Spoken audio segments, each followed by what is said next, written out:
क्रांतिकारी नमो बुधाय, जय भीम, जय भारत, जय संविधान। मैं रमन और आप देख रहे हैं अध्यात्म पावर। दोस्तों, आज 20 अगस्त है और आज आप सबके लिए जानना काफ़ी ज़रूरी है कि 20 अगस्त क्या मायने रखता है। दरअसल आपको बता दें कि आज के ही दिन बहुजन समाज के माने जाने संत नारायण गुरु का जन्मदिन है। आज के ही दिन यानी 20 अगस्त 1856 में उन्होंने दक्षिण केरल के एक साधारण परिवार में जन्म लिया था। नारायण गुरु बचपन से ही उनके अंदर संत गुण थे और शुरू से ही वो आडंबर, अंधविश्वास और जितने भी देवी देवता की लोग पूजा करते थे उन सब के वो विरुद्ध थे। वो मंदिर मस्जिद यानी ये कहें तो जो भारत में अनेक प्रकार के धर्म थे, अनेक जातियां थीं और जिसके कारण लोगों में आपसी भेदभाव था उसको दूर करना चाहते थे। नारायण गुरु जिस तरह से भगवान बुद्ध ने राजपाट छोड़ा, उसके बाद जाकर वो पीपल के वृक्ष के नीचे 6 वर्ष तक तपस्या किए, ठीक उसी तरह से नारायण गुरु भी अपने घर को छोड़कर जाकर जंगल में तपस्या किए। तपस्या करने के बाद उन्हें ज्ञान प्राप्ति हुई और वो एक ऐसे मंदिर का निर्माण करना चाहते थे जिस मंदिर में सभी धर्म के लोग जाएं और उसमें कोई मूर्ति भी ना हो। सोचने वाली बात है।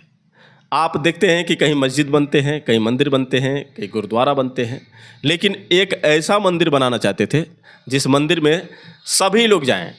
वो एक जाति, एक धर्म और एक ईश्वर मानते थे। उनका वो कहने का मतलब ये था कि हमारी जो जाति है सिर्फ एक जाति है, मानव जाति है, ईश्वर एक है। सभी धर्मों में भी बताया जाता है कि ईश्वर एक ही है, लेकिन दुर्भाग्य देखिए कि जो हिंदू धर्म में है कहीं ना कहीं जितने भी रूप भी देखें तो शायद कम है। 33 करोड़ देवी देवताओं का ये जाल है जिसमें आप देखेंगे कि बाप भी भगवान है, बेटा भी भगवान है, यानी शंकर भगवान थे तो उनके बेटे गणेश भगवान थे। तो कुल मिलाकर जितना देखा जाए तो दर पर दर जो पीढ़ियाँ थे उन पीढ़ियों को इन लोगों ने भगवान माना और नारायण गुरु इनके विरुद्ध थे। वो मूर्ति पूजा और किसी भी इंसान को भगवान नहीं मानते थे। उनका मानना था कि ईश्वर एक है जो पूरी सृष्टि को चलाता है और हमारी जाति जो है सिर्फ एक ही जाति है, वो मानव जाति है। इस पर उन्होंने जब ये ठाना कि मुझे एक मंदिर बनाना है जिस मंदिर में कोई भी देवी देवता नहीं होगा, सिर्फ एक मंदिर होगा और उस मंदिर में सभी लोग जाएंगे, ना कोई मूर्ति होगी और ना ही कोई इसमें भगवान के फोटो होंगे, ना मूर्तियाँ होंगी। तो कुल मिलाकर देखा जाए तो एक जातिवाद के विरुद्ध, धर्म के विरुद्ध जिस तरह से उन्होंने आवाज़ उठाई उससे कहीं ना कहीं जो भी ब्राह्मण थे विरुद्ध थे। और एकमात्र ऐसे संत जिन्होंने एक लोगों को प्रेरणा दी। और सबसे बड़ी बात यह है कि नारायण गुरु को जिस तरह से आज हम लोग याद करते हैं, बहुत सारे लोग तो उनको जानते भी नहीं हैं। कुल मिलाकर देखा जाए तो अगर हमारे बहुजन समाज के कुछ लोग उनको याद न दिलाएं तो शायद उन्हें पता भी ना हो कि नारायण गुरु कौन थे।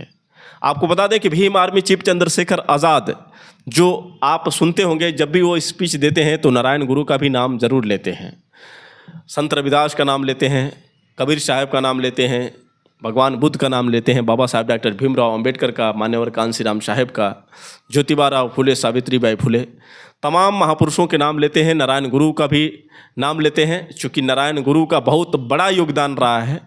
बाबा साहब डॉक्टर भीमराव अंबेडकर के जन्म से पहले इनका जन्म हुआ था, यानी बाबा साहब का जन्म अगर 1891 में हुआ था तो नारायण गुरु का जो जन्म था 1856 में हुआ था। अब ज़रा सोचिए कि उस समय कितना ब्राह्मणवाद हावी था। इसके बावजूद भी ब्राह्मणों का विरोध करना, हिंदू धर्म के देवी देवताओं का विरोध करना, पाखंड का विरोध करना और एक ऐसे धर्म की कल्पना करना जिस धर्म में सभी लोग एक समान हों। आज नारायण गुरु जैसे संतों की ज़रूरत है। अगर नारायण गुरु जैसे संत होते और नारायण गुरु के विचारधारा पर आज हमारा देश चलता तो शायद हमारा देश एक बहुत बड़ा शक्तिशाली देश होता है। लेकिन दुर्भाग्य कि आज हर रोज़ जातियों को लेकर, धर्म को लेकर एक से बढ़कर एक आपके सामने न्यूज़ अपडेट देखने को मिलते हैं, जहां पर आपने देखा होगा कि किसी भी धर्म के लोगों को विशेष दर्जा देना और किसी धर्म का अपमान करना। ये बताता है कि कहीं ना कहीं जो भेदभाव है वो भी जब सरकार एक दूसरे के साथ भेदभाव करे, जबकि सरकार का कर्तव्य होता है कि सभी धर्मों को एक करके लेकर चले, क्योंकि एक सरकार है तो सारी जनता उसके अंतर्गत होती है और सरकार का पूरा दायित्व बनता है कि जनता को एकजुट बना कर रखे। लेकिन दुर्भाग्य है, वही भीम आर्मी चीफ चंद्रशेखर आज़ाद ने नारायण गुरु के जन्मदिन पर उन्हें बधाई दी है। उन्होंने लिखा है कि असमानता व छुआछूत के खिलाफ आवाज़ उठे आंदोलन के प्रेरणा स्रोत महान संत नारायण गुरु जी की जयंती पर उन्हें सत सत नमन एवं विनम्र आदरांजलि। तो कुल मिलाकर देख सकते हैं कि यहाँ पर भीम आर्मी चीफ चंद्रशेखर आज़ाद ने किस तरह से नारायण गुरु का नाम लिया और उन्होंने उनको सत सत नमन किया। तो ऐसा होना चाहिए, एक नेता के अंदर गुण होना चाहिए। जो भी महान संत हैं उन सभी का सम्मान करना कहीं ना कहीं हर एक लोगों के लिए विशेष तौर से ज़रूरी है। कुछ लोग कहते हैं कि चंद्रशेखर आज़ाद जो है राजनीति करते हैं, लेकिन आपने देखा होगा कि जिस तरह से आज बिहार में देखिए, लोग अचानक में चुनाव के पहले नज़र आते हैं और बीच में जब मुद्दे होते हैं तो उन मुद्दों को भूल जाते हैं। जैसे महिलाओं पर अत्याचार, जाति को लेकर, धर्म को लेकर किस तरह से हिंसा हो रही है, इस पर किसी भी प्रकार की समस्या उनको नहीं नज़र आती है। किसानों पर क्या हो रहा है ये भी नज़र नहीं आता है। लेकिन इन ज़रूरतों पर, ऐसे मौक़ों पर एक ही नेता खड़े होते हैं, वो हैं भीम आर्मी चीफ चंद्रशेखर आज़ाद। अब जनता को चुनना है कि जनता किसे अपना अच्छा नेता मानती है। वे जो हमेशा उनके साथ खड़े होते हैं, उनकी समस्याओं पर खड़े होते हैं, या फिर वे जो सिर्फ चुनाव में आते हैं, चुनाव में वो दिखाते हैं कि हम जनता के हमदर्द हैं। वो चुनाव में आकर ये बताते हैं कि हम जनता के साथ हैं। वो चुनाव में आकर बताते हैं कि हम युवाओं को रोज़गार देंगे, किसानों को उनकी सुविधाएं देंगे, महिलाओं को सुरक्षा देंगे। सिर्फ चुनाव के दौरान कहते हैं, बाकी जब चुनाव ख़त्म हो जाता है तो 5 साल गायब हो जाते हैं। अगर वही देखा जाए भीम आर्मी चीफ चंद्रशेखर आज़ाद की, तो आप उनके पोस्ट देखेंगे तो हर एक मौक़ों पर, चाहे महिलाओं की समस्या हो, चाहे दलितों की समस्या हो, चाहे युवाओं के रोज़गार की समस्या हो, तो कुल मिलाकर हर जगह पर जिस तरह से भीम आर्मी चीफ चंद्रशेखर आज़ाद आवाज़ उठाते हैं, तो हमें एक ऐसे नेता की ज़रूरत होती है जो सुख दुख परिस्थितियों में भी साथ रहे। ऐसे में देखा जाए तो भीम आर्मी चीफ चंद्रशेखर आज़ाद ही एकमात्र ऐसे नेता हैं जो हर समय हर समस्याओं पर खड़े नज़र आते हैं। वहीं मैं अगर नारायण गुरु की जयंती की बात करूं तो नारायण गुरु की जयंती पर ख़ास तौर से सभी बहुजन समाज के लोगों को और जितने भी लोग संत समाज का सम्मान करते हैं और जो मानव धर्म को ही सर्वश्रेष्ठ समझते हैं, जो ये समझते हैं कि मानव एक होना चाहिए, उसमें भेद नहीं होना चाहिए, और धर्म भी एक ही होना चाहिए, उसमें भेद नहीं होनी चाहिए। ईश्वर भी एक है, तो सिर्फ ईश्वर को एक न समझकर हम मानव को भी अपने आप में ये समझें कि हम सभी मानव एक समान हैं। और दूसरा ये कि सभी धर्म जो होते हैं जिनका मकसद एकमात्र यही होता है कि ईश्वर प्राप्ति। तो यदि एक ईश्वर है और एक ईश्वर को पाने के लिए अगर कई धर्म जो हैं और अपने अपने धर्म में अपने अपने ईश्वर बनाए गए हैं, लेकिन सबका मकसद यदि एक ही होता है, तो फिर हम अनेक धर्मों में एक दूसरे को क्यों बांटें। तो सबसे बड़ी बात यह है कि अपने आप में जो भेदभाव है उस भेदभाव को दूर करना चाहिए और हमें एक होना चाहिए। जिस तरह से भगवान बुद्ध का धर्म सिखाता है, जैसे लोग नारा भी लगाते हैं कि बौद्ध धर्म की क्या पहचान, मानो मानो एक समान, वैसे ही हम सब में एक समानता होनी चाहिए। दोस्तों, अध्यात्म जीवन की बात करें तो हर एक लोगों का जीवन अध्यात्म में भी होना चाहिए। भौतिक जीवन में अध्यात्म में काफ़ी फ़र्क है।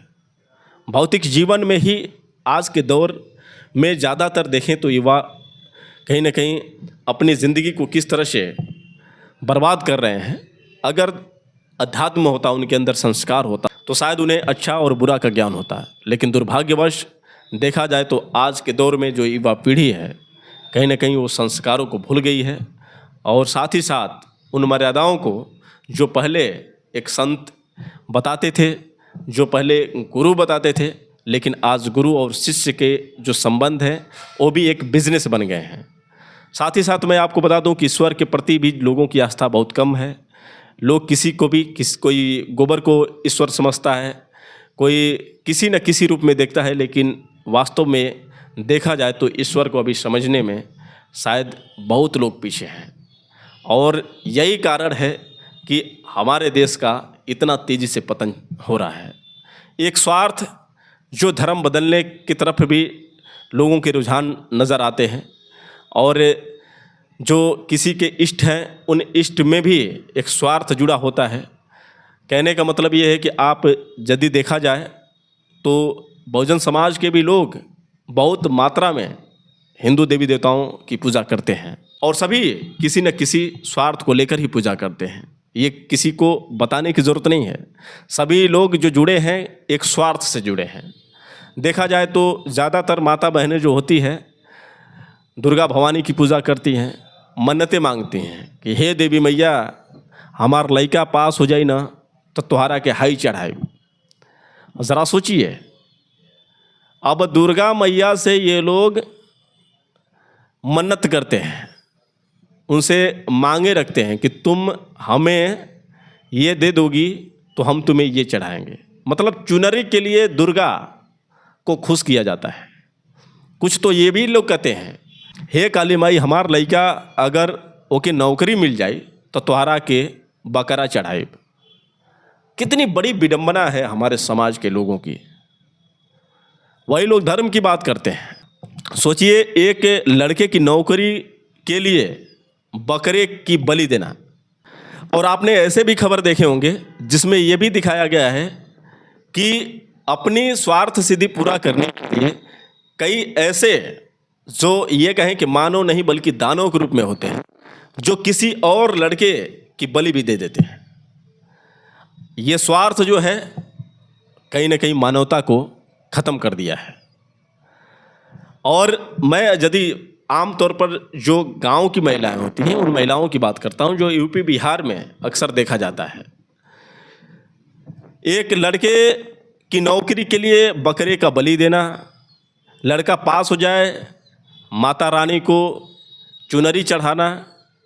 लड़का पढ़े लिखे नहीं, उससे कोई मतलब नहीं है, भले ही लड़का दिन भर मोबाइल चलाए, घर में आधे घंटे भी ना पढ़े, लेकिन डिमांड माता रानी से कि हे माता रानी हमार लड़का पास हो जाए तो तुम्हारा के चुनरी चढ़ाई।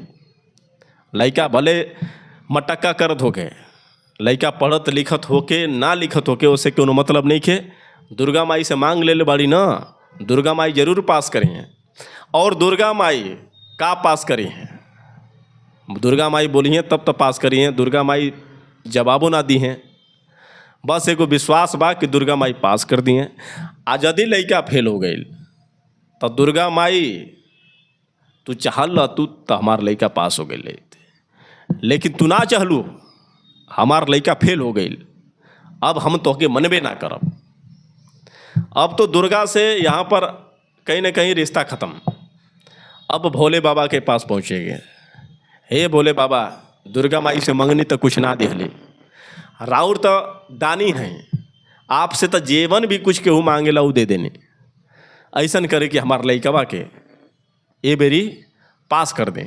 आ संजोग बस देखिए, लड़का पिछली बार फेल हुआ था, उसको दिल में चोट लगी थी, लोगों से अपमान का सामना करना पड़ा था, और इस बार उस लड़के ने मोबाइल छोड़ दिया। अब सोचा कि भैया अपमान का बदला तो तभी हम लेंगे जब हम पास होकर दिखाएंगे। और संजोग बस यदि वह लड़का पास हो जाता है तब तो वाह वाह वाह भोले बाबा, वास्तव में आप दानी हैं, आपकी कृपा से तो हमारा लड़का पास हो गया, अब जो कहेंगे हम आपको देंगे। लड्डू भोग तरह तरह के जो भी उनकी डिमांड है, धतूरा सतूरा सब लोग ले जाकर चढ़ाती हैं। इतना ही नहीं, लड़के की अब देखिए मांगे दिन पर दिन बढ़ती जाती है। अब तो लड़कवा पास हो गया, अब नौकरी की बात आएगी तो भोले बाबा लड़कवा के नौकरी मिल जाए इतना तो तुहरा के अब हाई चढ़ाती हैं। पहले तो तुहके बतासा चढ़ौनी, लड्डू चढ़ौनी, धतूरा चढ़ौनी, अब यदि हमारी लड़का के नौकरी मिली तो तुहरा के हम हाई चढ़ाई। संजोग बस लड़का अगर फेल होता है तो फिर अब भोले बाबा से भी नाता टूट गया। भोले बाबा लड़का के पास तो कह दिया, लेकिन तू ना चाहल कि हमार लड़कवा के नौकरी लागे, हमार लड़कवा के नौकरी ना लागल है, जा अब हम तोहार पूजा ना करब। अब धीरे धीरे अलग अलग जगहों पर मंदिरों में जाकर माथा टेको। लेकिन ये मूर्ख समझते नहीं हैं कि वो तुम्हारे भोले बाबा, तुम्हारी दुर्गा मैया, ये सब लोग नौकरी नहीं देंगे। नौकरी जब सरकार चाहेगी तब मिलेगी। अब तो भोले बाबा की शक्तियाँ काम नहीं कर रही होगी, दुर्गा माई की शक्तियाँ काम नहीं कर रही होगी। अब तो आपके बच्चे हज़ारों हज़ारों की संख्या में जाकर सड़कों पर जाम लगा रहे हैं नौकरी के लिए, रोज़गार के लिए। कोई सरकार उन्हें पूछ नहीं रही है। लाखों में भीड़, अभी आपने देखा एसएससी के जो छात्र थे, लाखों की भीड़ में किस तरह से बैठकर वहाँ पर धरना प्रदर्शन कर रहे थे। पुलिस वालों उनके साथ किस तरह से जुर्म कर रहे थे। वहाँ जो शिक्षक थे, लगभग 400-500 शिक्षक, उनको भी पुलिस वालों ने नहीं छोड़ा, उनको भी मारा पीटा, जबरन उनको पकड़ कर कहाँ से कहाँ लेकर जाकर छोड़े बसों से। तो कुल मिलाकर देखा जाए तो भैया शक्ति तो आज भी है। पहले भी आपके जो बच्चे थे पढ़ते थे, आज भी बच्चे पढ़ रहे हैं। पहले नौकरियां मिलती थी तो सब वाहवाही भोले बाबा की, दुर्गा मैया की। लेकिन आज कहाँ गए भोले बाबा, दुर्गा मैया? आज भी तो नौकरियां मिलनी चाहिए आपके बच्चों को, लेकिन क्यों नौकरी नहीं मिल रही है? क्या भोले बाबा नाराज़ हैं? दुर्गा मैया जी नाराज़ हैं? नौकरियां वो दुर्गा मैया और भोले बाबा नहीं देंगे, नौकरियां ये सरकार देगी। और जब सरकार नहीं देगी तो आसमान से कोई भगवान आपको नौकरी नहीं टपकाएगा, ये भी समझ लीजिए। तो इसीलिए कहा जाता है कर्म ही पूजा है। कर्म करोगे तब मिलेगा, नहीं कर्म करोगे तो कुछ मिलने वाला नहीं है। बोया पेड़ बबूल का, आम कहाँ से पाए? तो तुमने बोया पेड़ बबूल का है और आम की कामना कर रहे हो तो कैसे मिलेगा? अरे ये तो बाबा साहब डॉक्टर भीमराव अंबेडकर की देन है, जिन्होंने संविधान में सबको समान अधिकार दिया। खासतौर से हमारे दलित समाज के लोग जो आरक्षण के बलबूते नौकरी पा चुके हैं, किसी न किसी बड़े पद पर बैठे हुए हैं, नेता हैं, नेता भी बन जाते हैं तो जाकर चुनरी चढ़ाते हैं, जाकर माथा देवी देवताओं के ऊपर टेकते हैं। लेकिन उन मूर्खों को ये नहीं पता है कि बाबा साहब ने अगर आरक्षण नहीं दिया होता, बाबा साहब ने वो राजनीतिक अधिकार नहीं दिया होता, बाबा साहब ने वोट का अधिकार नहीं दिया होता, तो शायद उस मुकाम तक तुम नहीं पहुंच सकते। लेकिन दुर्भाग्य देखिए, उन मूर्खों को यही लगता है कि बाबा साहब डॉक्टर भीमराव अंबेडकर ने नहीं, बल्कि ये तो भैया इन भवानी की कृपा से हुआ है, ये तो भोले शंकर की कृपा से हुआ है। तो आज भी तो भोले बाबा की कृपा होनी चाहिए, भोले की शक्ति होनी चाहिए। क्यों नहीं आपके बच्चों को नौकरियां मिल रही हैं? क्यों नहीं आपके हर एक मनोकामनाओं को पूर्ण किया जा रहा है? पहले पास होने की भी समस्या ज़्यादा थी, आज नकल हो रहे हैं।